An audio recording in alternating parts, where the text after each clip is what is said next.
기독교에 있어서 믿음은 너무나 기본적이고 기초적인 것입니다. 근데 언제나 그렇듯이 기독교에서 사용하는 용어와 세상에서 사용하는 용어가 같습니다. 세상에서도 믿음이라는 게 있어요. 기독교에 믿음이 있습니다.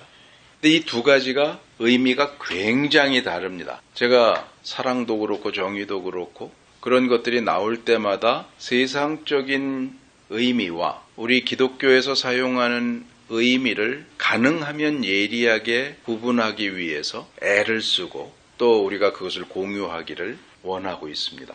근데 이 믿음이라는 단어는 기독교의 사화를 결정짓는 것이기 때문에 이게 오해가 생겨버리면 우리의 신앙 자체가 완전히 근거와 뿌리를 잃어버리는 허공에 뜬 거짓 것이 되어버립니다. 아주 초보적인 기초적인 것부터 제대로 다져놓지 않으면 우리 신앙이 어느샌가 딴 길로 가고 있는데 딴 길로 가고 있다는 것조차도 의식하지 못한 채 그대로 계속 가다가 결국 그 끝은 사단의 입속입니다.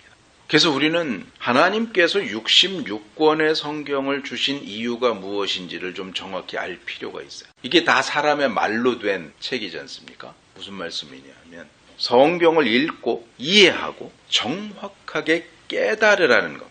우리의 이성을 사용해서 갑자기 밤에 자는데 뭐가 딱 떠올랐다, 깨달아졌다, 기도를 하는데 뭔가 갑자기 밝아졌다, 이런 거 하지 말고 매일매일의 삶 속에서 말씀 한 절 한 절을 보면서 하나님께서 주신 이성과 우리의 인식 능력, 다시 말해서 머리를 사용해서 이 말씀을 깨달으라는 겁니다. 이 말씀을 그렇게 해서 깨닫게 되면 물론 선후를 정하기는 어렵지만 성령께서 그 말씀을 조명하셔서 이 말씀의 진정한 의미가 무엇인지 하는 것들을 내 이성적인 깨달음과 합해서 정확하게 알게 하신단 말이에요. 성경 공부도 해야 되고 성경을 늘 읽어야 되고 우리의 그러한 노력들이 우리의 신앙을 지켜나가기 위해서 반드시 필요합니다. 그래서 늘 말씀을 읽고 묵상하고 기도하는 것. 우리의 모든 힘, 생명, 능력, 영광, 기쁨은 말씀에서만 나옵니다. 10시간을 투자해서 100만 원을 벌었다. 현실적으로. 10시간을 성경 공부에 투자해서 우리의 마음에 보화를 얻었다. 우리의 마음에 얻은 보화가 100만 원 가치밖에 안 되겠느냐. 사실 이걸 잘 생각해 봐야 됩니다. 돈 100만 원과 우리의 생명을 위해서 얻은 하늘의 보화, 어느 것이 더 크겠는가? 100만 원은 한번 흔들면 없어져요. 진짜 흔들면 없어지더라. 싹 했는데 돈이 없어, 손에. 쥐고 있었는데 싹 흔들어서 썼죠. 그러니까 한순간에 없어지더라고. 한순간에. 근데 말씀 한 구절 읽어서 그 말씀이 내 인생의 힘이 되는, 내 삶 전체에 하나님과의 관계를 더욱 가까이 하고 하나님 안에서 누리는 기쁨, 이건 영원해요. 가치를 좀 잘 비교를 해봤으면 좋겠어요. 오늘날의 시대는 프로 선수라는 게 있잖아요. 프로 선수가 뭐예요? 돈 받고 운동하는 사람들, 그 사람들 팔려다녀요. 이렇게 유명한 축구선수 이게 얼마짜리다 이렇게 값이 나오잖아요. 사람이 사람으로 대우를 못 받고 돈이 얼마짜리다로 나와요. 지금 우리가 프로스포츠나 이런 것들을 보면서 그냥 이 사람 요번에 계약금 얼마 받고 갔대, 이런 것들이 워낙 흔해져 갖고 원래 세상이 그런가 보다 그렇게 됐잖아요. 옛날에 노예시장에서 노예를 놓고 이도 이렇게 벌려보고 다 조사를 해서 이 사람이 얼마만큼의 일을 할 수 있나, 건강도를 따져서 이 노예는 얼마다, 그리고 흥정을 해서 사잖아요. 선수들이 얘를 데리고 가면 우리가 얼마를 벌 수 있겠다 싶으니까 얼마를 주는데 그걸 흥정을 해요. 상황이 이해가 되시죠? 사람을 어떻게 사고 파냐고요? 세상이 돈이 모든 것의 가치 기준이 되었기 때문에 그것이 너무나 당연하게 여겨지지만 사실은 옛날엔 노예의 가치를 따져서 값을 흥정해서 사고 팔던 것과 오늘날 프로선수의 실력을 평가해서 그 가치를 따져서 흥정해서 사고 파는 것과 원리는 똑같아요. 그렇게 되면 안 된다는 거죠. 인간 세상에서는. 참된 인간의 세상에서는 사람에게 돈 값이 매겨져서 팔고 사는 일이 있어서는 안 되는 거예요, 원래는. 이건 정말 비참한 일입니다. 그런데 프로 선수들은 자기가 몸값을 높이기 위해서 기준이 그거밖에 없으니까 내가 정말 예를 들어 야구를 좋아해서 축구를 좋아해서 내 실력을 최대한으로 끌어올려서 나는 이거에 의해서 나의 자아 실현을 하겠다. 내 인간으로서의 완성을 보겠다. 이게 목표면 되는데 돈이 먼저 생각인 거예요. 내가 이걸 좀 더 잘하면 얼마가 더 올라간다. 자아 실현 쪽으로 가는 하나님께서 주신 일반적인 달란트들, 천재들이 있어요. 축구 천재들이, 야구 천재들이 있고 타이거 우즈처럼 골프 천재가 있어요. 필요하니까 하나님께서 그런 달란트들도 다 일반적으로 주신 거예요. 그렇다면 그것을 통해서 최선을 다해서 자기를 실현해가는, 자기 달란트를 완성해가는 그런 것들은 오케이. 그게 우선순위라면, 그리고 돈은 저절로 그냥 따라오는 그것이라면 좋은데, 많은 경우에 지금 그런 사람이 아예 없다는 건 아니에요. 많은 경우에 몸값을 높이자가 돈이 먼저 보이게 된단 말이에요. 이 자본주의 세상에서는. 그럼 이건 사람 사는 세상이 아닌 거예요. 사람은 언제나 인격으로 평가를 받아야지 돈으로 평가를 받아서는 안 되는 겁니다. 우리가 이 세상을 바라보면서 하나님께서 원래 어떤 목적으로 피조세계를 만드시고 자연법칙들을 만드셨는가 하는 것들과 지금 이 세상이 그것과 어그러져서 어떻게 돌아가는가, 이런 것들을 비교해서 평가하고 분석하고 판단하는, 분별하는 말하자. 그래서 우리 기독교 신앙의 참된 가치, 우리가 정말로 추구해야 될 본질, 원칙, 가치가 무엇인지 이걸 찾아내고 이것을 위해서 우리의 시간과 물질과 하나님께서 주신 나의 모든 자원들을 사용하는, 그렇게 돼야 하나님이 기뻐하실 거 아니에요. 우리를 만드신, 우리를 이 땅에 보내신 하나님께서 그래, 내가 너를 그것을 위해서 보냈어. 잘하고 있구나. 이렇게 돼야 되는 거잖아요. 세상은 분명히 하나님과 어그러진 모습으로 가요. 세상은 절대로 하나님 뜻에 따라오질 않습니다. 왜요? 공중에 권세 잡은 자가 있기 때문에. 이 세상 풍속이 그가 지배하는 것이기 때문에 가장 어그러진 모습, 날이 가면 갈수록, 마지막 때가 가까우면 가까울수록 어그러질 거란 말이에요. 그럴 때 이 어그러진 모습과 하나님의 원래의 모습, 이걸 분별할 수 있는 눈이 생겨야 돼요. 그래야 멸망의 길로 같이 따라가지 않아요. 그러기 위해선 이 성경을 바로 알아야 됩니다. 성경에만 그 생명의 길이 나와 있잖아요. 우리가 어디서 그 길을 찾겠습니까? 하나님의 길을 성경에만 있어요. 그래서 이 성경을 바로 이해하느냐 그렇지 못하느냐는 우리의 생명을 좌우합니다. 목숨을 걸어야 됩니다. 이것을 바로 이해하는데 그런 거예요, 여러분. 이 땅을 살아갈 때 힘든 일이 있다 그러면 에이씨 그래봐야 100년인데 그러고 넘어가세요. 100년밖에 더 살겠어요. 에이씨 그래봐야 100년인데 이래랑물. 영원한 생명을 위해서 100년 버리세요. 그냥 100년에는 절대 어떤 가치도 두지 말고 중요할 것도 없고 아쉬울 것도 없고 아까울 것도 없어요. 100년 동안 살아가는 동안에 우리에게 정말 아깝고 아쉽고 중요한 가치는 영원한 생명. 이거 잃어버리면 모든 것이 끝이에요. 100년 잘 살고 영원한 생명 잃어버리면 어떡하겠어요. 100년, 에이씨 100년인데 그래야 뭐. 그리고 영원한 생명 얻으면 되잖아요. 그러니까 이 가치 비교를 잘 하셔야 된단 말이에요. 가장 어리석은 사람이 정말 중요한 걸 놓치고 사소한 걸 얻는 거예요. 그렇잖아요. 아주 사소한 것 때문에 정말 중요한 걸 잃어버리는 것이 가장 어리석은 사람이 인간 중에. 가장 지혜로운 사람은요. 정말 중요한 걸 바로 챙기는 사람이에요. 그것을 위해선 사소한 거 다 버릴 수 있는. 우리가 어떠한 가치 기준을 따라 살아갈 것인가 하는 것에 대한 고민을 정말 심각하게 하셔야 됩니다. 말씀드린 대로 지금은 모든 가치 기준이 돈이에요. 근데 예수님이 그러셨잖아요. 하나님과 돈을 겸하여 섬길 수 없다. 재물을. 하나는 미워하고 하나는 사랑한다. 돈을 사랑하면 하나님 미워하는 거예요. 근데 오늘날에는 돈과 하나님을 같이 사랑할 수 있다고 그러는 거예요. 지금 성경하고는 전혀 다른 얘기란. 우리 지난 시간에 믿음을 두 가지로 구분을 했어요. 하나는 구원 얻는 믿음, 또 하나는 예수 그리스도와 영원히 함께 사는 믿음. 그분을 의지하고 마음에 모셔드리면서. 그건 요한계시록 3장 20절에서 볼지어다 내가 문 밖에 서서 두드리노니 내 음성을 듣고 문을 열면 내가 들어가서 그릇더불어 먹고 함께 사는 믿음. 말씀드린 대로 이 믿음에 대한 오해가 너무나 크기 때문에 오늘날 아주 기초부터 다시 잡기 위해서 먼저 구원 얻는 믿음에 대해서 다시 한번 정확하게 살펴보려고 합니다. 구원 얻는 믿음은 예수님께서 내 죄를 위해서 십자가에 달려 돌아가셨다고 하는 역사적인 사실을 믿는 믿음입니다.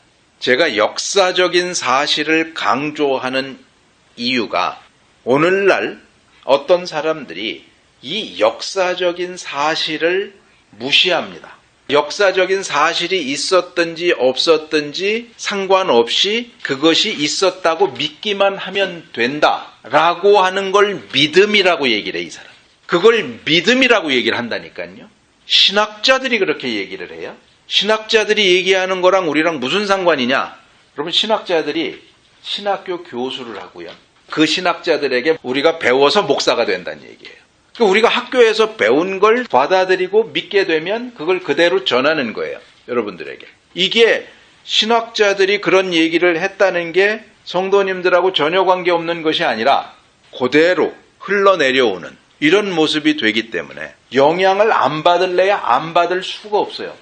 이 사람들에게는 부활도 역사적인 사실이 아니라 그랬어요. 그냥 초대교회 사도들과 초대교회 성도들이 예수님이 부활하셨다고 얘기를 했어요. 그것이 성경에 기록되어 있어요.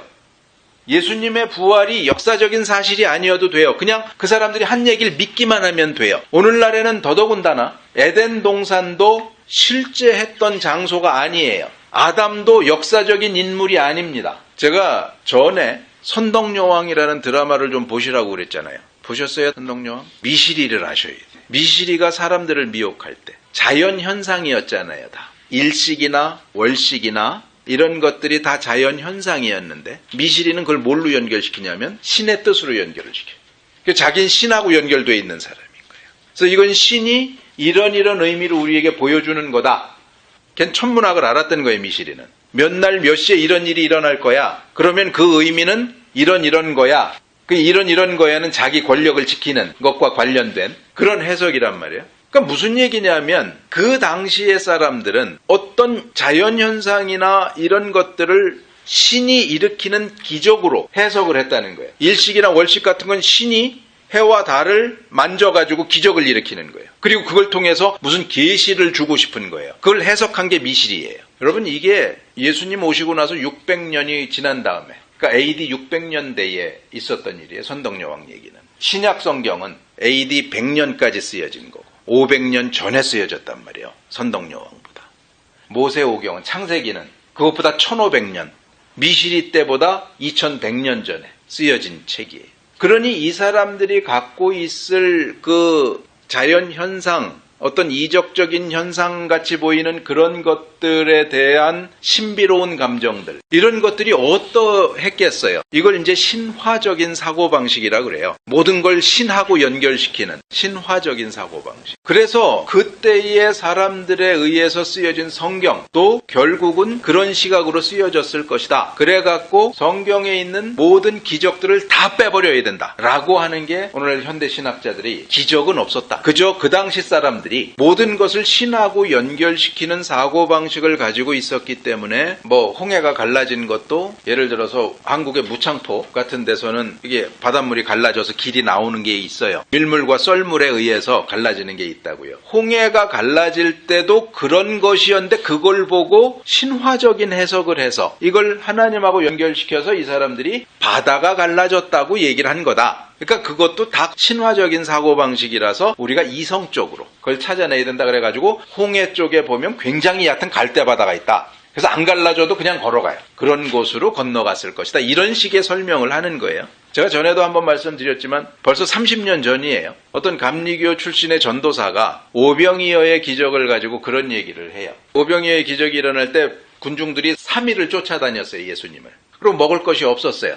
그랬는데 이제 어린아이가 물고기 2마리하고 떡 5개를 척 내놔가지고 그걸 가지고 예수님이 다 먹이셨잖아요. 그것에 대해서 어떻게 해석을 하냐면 이 사람이. 그러니까 이 사람도 그런 오늘날의 신학 교수들한테, 현대 신학자들한테 배운 거예요. 감리교는 이미 그 신학을 다 받아들였기 때문에 원래는 그 정도 다니려면 도시락을 다 싸갖고 다녔다. 사흘 정도 다니는데 음식을 안 싸갖고 다닌다는 게 말이 되냐. 원래 다 있었는데 다른 사람들 눈치를 보니까 이미 다 먹은 것 같다. 다들 서로 각자 눈치를 볼 때 다른 사람들이 이제 없는 것 같아.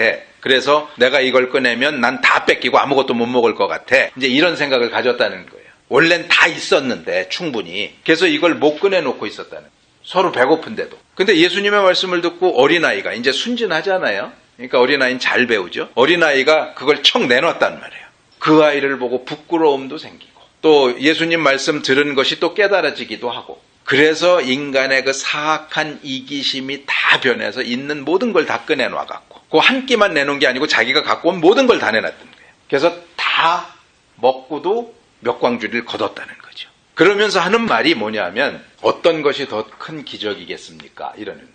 정말 성경에 기록된 대로 오병이어를 가지고 하나님의 이적으로 다 먹이고 몇 광주리를 거둔 것이 더 기적입니까? 아니면 절대로 변할 수 없는 인간의 사악한 이기심이 예수님의 말씀에 의해서 변하고 또는 어린아이의 희생에 의해서 그 이기심이 변해서 선한 마음으로 돌이킨 게 훨씬 이적입니까? 이 사람은 그 마음이 변한 게 더 큰 이적이라는 거예요. 그러면서 또 하는 말이 그럴듯한 게 이거예요. 이 사람들이 내놓는 이성적인 설명이. 어린아이가 그때까지 오병이어를 가지고 있었는데 어른들에게 그것이 없었겠느냐 하는 거예요. 일면 그럴듯하잖아요. 어린아이도 그게 있었는데 어른들이 그런 준비를 안 해온다는 건 말이 안 되잖아요. 그러니까 그럴듯한 설명들을 찾아내는 거예요. 그러니까 축사해서 하나님께서 그것을 많게 하셨다. 이런 기적은 원래는 없는 거예요. 이 사람들에게. 그러니까 에덴 동산도 지금 지도상에서 찾을 수가 없기 때문에 그냥 상상 속에서만 있는 장소지 원래는 없는 거예요. 아담도 가상의 인물이에요. 우리의 타락을 설명하기 위한 그런 식으로 가르쳐요. 그나마 그 전도사는 그래도 양심적인 사람이에요. 자기가 배우고 믿은 바를 그렇게 얘기를 했으니까. 몇몇 목사들하고 얘기해 본 결과에 의하면 자기들은 지금 말씀드렸던 전도사가 얘기한 그 해석을 받아들여요. 근데 한국교회 교인들은 그 해석을 절대 못 받아들여요. 교인들이. 성도들이 한국교회는요. 감리교도 장로교고 침례교도 장로교고 이 장로교의 영향이 너무나 세기 때문에 장로교적인 해석을 인정하지 않으면 교회가 안 되는 걸로 돼 있어요. 그래서 자기가 믿는 바와 다른 걸 전해요. 여러분, 목사는요, 진리를 전하는 사람이고, 진리는 영원한 생명과 관계가 있는 거예요. 그래서 그것이 진리라고 믿는다면, 돌에 맞아 죽는 한이 있어도 그걸 전해야 돼요. 자기가 이적은 없는 거다 라고 분명히 믿는다면, 이적은 없다고 전해야지 교인들이 싫어할까봐 그걸 안 전해요? 그리고 교인들이 듣고 싶어 하는 얘기를 전해요? 자기 신학과는 다르게? 그게 목사입니까? 말씀드린 그 전도사는 그나마 양심적인 사람이에요. 자기가 믿는 바를 전했으니까. 제가 그때 청년이었는데. 지금 이런 세상이에요. 역사적인 사실이 의미가 없어진 부활이나 예수님이 십자가에 달려 돌아가셨다는 사실이 날 위해서 죽은 것이라고 하는 그런 것들을 믿는 것은 굉장히 미개한, 과학적이지 못한, 이성적이지 못한 사람이 되어버리는 것이 지금 신학계의 풍토예요. 넌 어떻게 전설을 믿고 있니? 넌 어떻게 그리스 로마 신화 같은 허황된 신화를 믿고 있니? 성경이 신화라는 거예요. 기적이 그대로 들어있을 땐. 이걸 다 빼버려야 그리고 역사적인 선생이라고 할 수 있는 예수님의 말씀만 따로 뽑아내야 그게 진짜 성경이라는 거예요. 그러니까 성경을 막 난도질을 하고 있어요. 그걸 믿음이라고 하는 거예요. 역사적인 사실과 관계없이 그냥 초대교회에서 얘기한 것들, 그건 사실이잖아요. 어록이니까. 이게 사실에 근거한 건지 아닌지 상관없이 그 사람들이 부활했어 라고 그러면 믿어주면 되는 거예요. 그걸 믿음이라고 얘기를 해요. 여러분, 그건 기독교에서 말씀하는 믿음이 아닙니다. 생각해보면 그런 거예요. 오늘날에 미시리까지 갈 것도 없어요. 가짜뉴스들이 얼마나 세를 얻고 힘을 얻고 있습니까? 여론이 다 들고 일어나면 그게 어느 순간에 진리가 돼 있어요. 진짜 뉴스는 다 파묻히고요. 가짜 뉴스로 여론을 막 형성해서 같이 몰려들면 그게 진짜가 돼버려요. 가짜가. 이게 사단의 작전입니다. 여러분. 사단은 항상 진짜 다이아몬드 옆에 사금파리들을 흩뿌려 놓는다 그랬어요. 그것도 아주 많이. 다이아몬드가 묻힐 정도로 아주 많이. 저처럼 이렇게 역사적인 사실을 믿는 믿음이라고 이야기를 하는 목청을 높이는 사람이 어느 순간에 사라질지 몰라요. 세계 신학계가 그렇게 돌아간다니까요. 그래서 거기서 배워갖고 나온 사람들은 그렇게 이해를 해요. 그럼 그거밖에 더 전하겠어요, 나중에 가서는? 지금도 그런 이야기들이 계속되고 있는 거예요. 그러니까 PCUSA 같은 데서 동성애를 인정할 수 있는 거고요. 이 PCUSA에서 동성애를 인정하는 게 그냥 어떻게 하다 보니까 왔다 이거 아니에요. 사단이 기가 막힌 작업들을 했어요, 지금까지. 인간 정신에 철학을 통해서 과학을 통해서 기가 막힌 작업들을 해온 결과가 지금 이렇게 나타나는 것이지 어느 날 갑자기 느닷없이 이렇게 되는 거 아니에요. 그 흐름들을 쫙 추적해보면 정말 소름이 끼칩니다. 그래서 우리가 하나님 앞에서 참된 믿음을 갖는 이것들, 이 싸움 목숨 걸고 하셔야 됩니다. 근데 이게 구별해야 될 게 뭐냐면 예수님이 그런 말씀을 하셨어요. 보지 못하고 믿는 자가 복되도다. 또 히브리서 11장에서는 믿음은 바라는 것들의 실상이요 보지 못하는 것들의 증거다. 이런 말씀을 하시잖아요. 이 말씀과 지금 역사적인 사실이 없어도 그냥 믿기만 하면 된다. 이것과 어떻게 구분이 되죠? 역사적인 사실이 없이 그냥 믿자는 근거가 없는 거예요. 근데 보지 못하고 믿는 자가 복되도다 하실 때 부활은 역사적인 사실이었어요. 그 역사적인 사실에 근거가 있는 것은 믿어야 돼요. 하나님께서 하늘의 도성에 대해서 말씀하실 때 그것은 근거가 있잖아요. 그건 팩트잖아요. 우리 눈에 보이지는 않지만 있어요. 실제 하는 거예요. 이 사람들이 얘기하는 그냥 믿기만 해 하는 거는 실체가 없어요. 팩트가 없는 거예요. 그건 헛된 믿음이에요. 근데 우리에게 요구되는 보지 못하고 믿는 자가 복되도다 할 때, 또 믿음은 바라는 것들의 실상이요 보지 못하는 것들의 증거다 할 때 이거는 너무나 분명한 근거가 있어요. 이건 허망한 게 아니에요. 이건 사실이에요. 그것도 영원히 존재할 사실이에요. 이 세상과 관련된 팩트들은 이 세상이 없어지면 같이 사라질 팩트예요. 있기는 있지만. 그러나 하나님과 관련된 팩트들은 영원히 존재할 팩트예요. 이건 너무나 확실한 근거를 가지고 있어요. 이 확실한 근거를 가지고 있는 사실들에 대해서는 보지 못하고 믿는 것, 듣지 못했지만 믿을 수 있는 것. 말하자면 우리의 오감으로 듣고 보고 맛보고 느끼고 하지 못했지만 하나님의 말씀이 그렇다고 하니까 믿는 것. 그것이 믿음이에요. 정리를 하셔야 돼요. 그러니까 오늘날에도 하나님이 약속하지도 않으신 걸 막 기도하고 매달려서 믿습니다 한다고 그게 믿음이 아니란 말이에요. 근데 믿음이 얼마나 많이 그런 식으로 사용이 되냐고요. 믿습니다로. 믿습니다 아니에요. 믿습니다라는 건 하나님께서 그렇게 약속하시고 말씀하셨기 때문에, 그리고 그것이 하나님 뜻에 온전히 부합하기 때문에 믿게 되는 것이지, 내가 원하는 것 이런 거예요. 그 사람들도 무슨 근거가 없이 믿습니다 하는 거 아니에요. 근데 그 근거가 뭔 줄 아세요? 하나님이 나를 사랑하시니까. 그 근거 하나밖에 없어요. 하나님이 날 사랑하시니까, 내가 그 자녀니까 나한테 나쁜 것을 주실 리가 없어. 그래서 내가 좋다고 말씀드리는 그걸 하나님이 무조건 나한테 주실 거야. 해석을 지 맘대로 하는 거예요. 말하자면 말씀을 말씀대로 정확하게 해석하고 깨닫는 게 아니라 자기가 원하는 대로 말씀을 막 비틀어 갖고 말씀을 근거로 했어요. 근데 비틀린 말씀, 왜곡된 말씀. 그거 누가 전문이에요? 사탄이 전문이에요. 그거 비트는 거. 그러고는 믿는데요. 그러니까 오늘날 믿음이 대체로 다 그렇게 돼 있어요. 특별히 여의도에 나오는 이후에는 무조건 믿습니다. 그러니까 왜 발음도 그렇게 하는지. 속에서 막 뭐가 올라와. 그러니까 믿음에 대한 오해가 기독교의 모든 것을 망쳐놓는 거예요. 그것이 너무나 기초적인 것이기 때문에.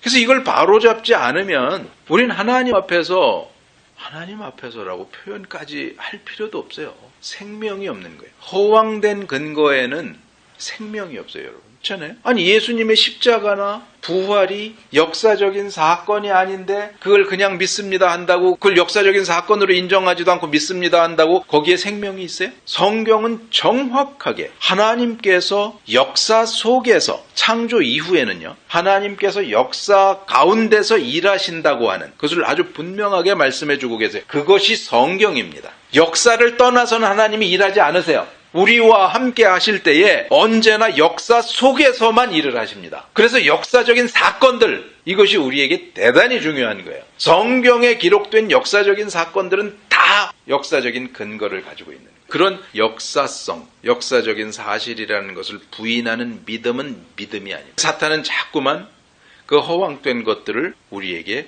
믿음이라고 오해시키고 있단 말이에요. 우리의 믿음이 어떤 것인지, 무엇에 근거하고 있는지, 사탄이 그것을 어떻게 무너뜨리려고 하고 지금까지 무너뜨려 왔는지 하는 것들을 정확하게 알지 못하면 우리가 얼마나 80년대, 90년대, 아니 2000년대 초반까지도 그 믿습니다에 많이 속았어요. 그 교회를 안 다니는 사람들도 다 믿습니다에 전염이 돼 있었어요. 그냥 믿으면 된다는 거예요. 믿으라는 거예요, 무조건. 그건 맹신이고 광신입니다. 우리의 믿음은 아주 분명한 팩트, 근거가 있어요. 그리고 분명한 하나님께서 의도하시는 쪽의 약속의 말씀이 있어요. 우리가 원하는 약속의 말씀이 아니라 약속의 말씀을 주실 때에도 그 약속의 말씀도 하나님께서 의도하신 약속의 말씀, 그 하나님의 의도를 찾아서 약속의 말씀을 붙잡을 때에 믿음이라고 그럴 수 있는 거지. 그 약속의 말씀을 내 맘대로 해석해서 믿습니다 한다고 그것이 믿음이 아니라는 거예요. 그 말씀드린 대로 성경을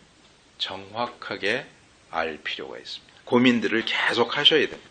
다시 한번 기억하세요. 하나님은 역사 속에서 일을 하십니다. 사탄은 거짓이에요. 그래서 역사적인 사실 없이도 그런 것들을 만들어내요. 가공의 것들이죠. 그러니까 하나님은 역사 속에서 팩트를 통해 진짜를 우리에게 주십니다. 사탄은 역사적 사실 없이 가공의 것들을 통해서 허망하고 거짓된 것들을 우리에게 강요해요. 잘못 잡으면 큰일 납니다. 그래서 깨어 기도하라고 하는, 근신하라고 하는 경고가 그래서 나오는 겁니다. 이것은 영원한 생명에 관한 말씀입니다. 그래서 이 영원한 생명을 가장 가치 있는 것으로 여길 수 있는 진정한 지혜, 인생의 지혜가 우리들에게 오늘날 반드시 필요하다는 것을 기억하시고 이것에 시간을 사용하시고 이것에 물질을 들이시고 우리의 삶을 들이세요. 이 땅의 것은 잘해봐야 A씨 100년이면 끝나는데 그러고 끝내시는 겁니다.